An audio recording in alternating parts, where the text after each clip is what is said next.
puis on l'apprend à l'instant, le procureur du roi annonce la mort de l'un des enfants qui avait été grièvement blessé ce matin à Termonde dans l'attaque dont nous vous avons parlé. On le sait, les conditions que les civils ont eu à endurer pendant l'offensive israélienne sur Gaza ont été des plus dures, dans les rues comme dans les hôpitaux. Najib Ramzi, le seul médecin belge qui avait pu entrer à Gaza, est de retour. Il témoigne au micro de Pascal Bustamante.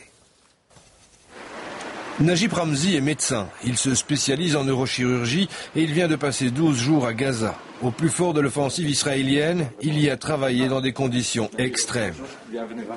Pendant les moments les plus durs de la guerre, c'était très difficile parce qu'on n'avait pas assez de salles d'opération, on en avait 6, mais il y avait tellement de blessés que parfois on était obligé d'opérer 2, même 3 patients dans la même salle d'opération. Et des fois on avait une vingtaine de chirurgiens et d'infirmiers dans la salle et tout le monde travaillait. On avait même fait quelques opérations dans le couloir.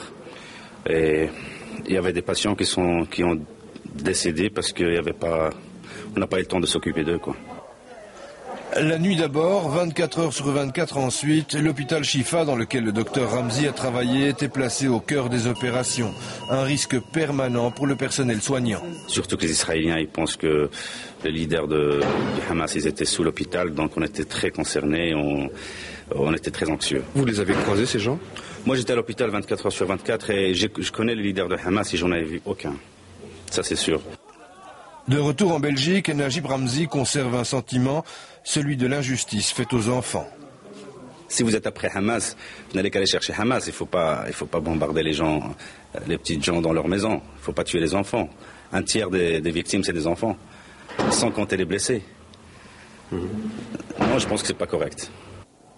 Najib Ramzi est revenu auprès de sa femme et de ses enfants pour terminer sa formation de neurochirurgien, riche d'une expérience forte, chargée d'images de souffrance, sûrement pas indemne.